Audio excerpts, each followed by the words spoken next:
Ya, saya ke lapangan pada hari ini ke Pulau Nias, utamanya nanti kita akan lihat di Nias Utara dan Nias Utara, di Nias, kemudian di Gunung Sitoli, dan saya akan melihat jalan nasionalnya seperti apa, dan sudah saya lihat tadi sebagian, jalan poros provinsinya seperti apa, jalan poros kabupatennya seperti apa.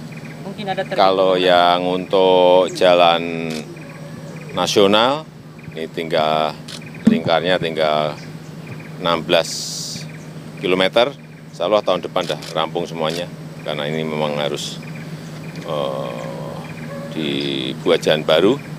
Kemudian yang jalan provinsi, mestinya nanti segera ditangani oleh Gubernur, poros jalan provinsi. Yang kabupaten, yang tadi saya tanyakan ke Pak Bupati, karena memang kemampuan APBD-nya tidak memungkinkan, ya nanti akan diurus oleh Kementerian PU. Saya kira ini adalah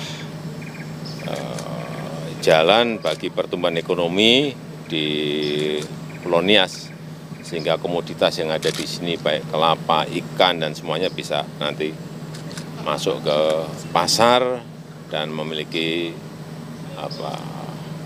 competitiveness, memiliki daya saing yang baik kalau infrastrukturnya siap, ya.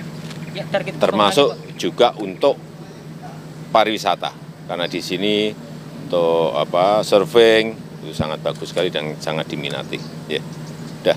Ya, target pembangunannya Pak sampai kapan ini Pak? Tahun depan selesai. Insya Allah tahun depan. Ya. Pak Presiden. Ya, sama.